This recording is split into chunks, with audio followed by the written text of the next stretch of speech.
மாதிரி வீடு இருக்கு, திருமண பக்கமான ரூம் இருக்கு. ஏதாவது ஒரு ரூம்ல ஹீட்டர் போட்டு குஷன் பெட்ல ஏறி சுகமா படுக்கலாம்ல. எனக்கு இது போதும், பேசாம போ. எல்லாம் இருந்து அனுபவிக்க தெரியலன்னா அது உன்னுடைய முட்டாள்தனம். அப்புறம் இது சீசன் டைம். திடீர்னு முதலாளி பொறுப்பிட்டு வரேன்னு போன் பண்ணலான்னு பண்ணுவாரு. நான் உள்ள டயர்டா தூங்கிடுவேன். எதுக்கும் போன்ல ஒரு காலை வச்சுக்க.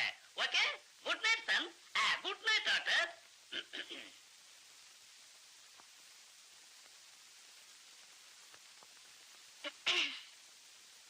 அண்ணா எங்க? சாயங்காலத்துல இருந்து ஆளைய காணோம். மலர் வளைய வைக்க போனீங்களோ? ஒண்ணு சொல்லட்டுமா? நீ ஒண்ணும் சொல்ல வேணாம், பேசாம வாயை மூட்டு படு.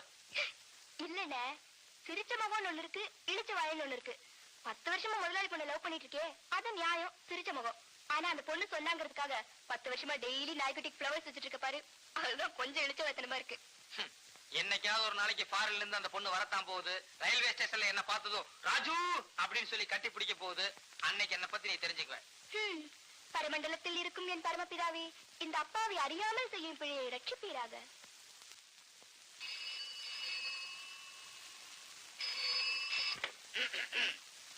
Hello, Radha chit funds guest house watchman mister Singaram பேசுறேன். நீங்க யாருங்க? மிஸ்டர்னு சொல்லப்படாதுங்களா? சரி, நான் இருந்து சொல்லாம இருக்கேன். நீங்க யாருங்க? முதலாளி. முதலாளியா? முதலாளி வணக்கம் முதலாளி. சவிக்குமா இருக்கீங்களா? நேற்று ராத்திரி தான் பையன்கிட்ட நீங்க போன் பண்ணீங்கன்னு. என்னதுங்க, இடியட்டுங்களா? சரி, நீங்க பேசுங்க, நான் கேட்கறேன். பாப்பா ஃபாரின்ல இருந்து வந்துருச்சுங்களா? ஓஹோ, அப்ப பாப்பா நாளைக்கு எங்கே வருதுங்களா?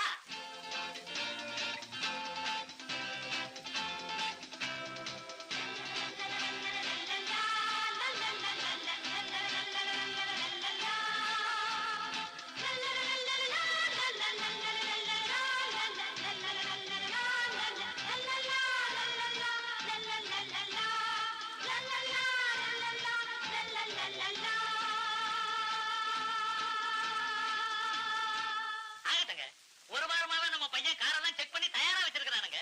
6 மணிக்கெல்லாம் ஸ்டேஷனுக்கு அனுப்பிச்சிடுறேன். கூட எத்தனை பொண்ணுங்க வர்றாங்க?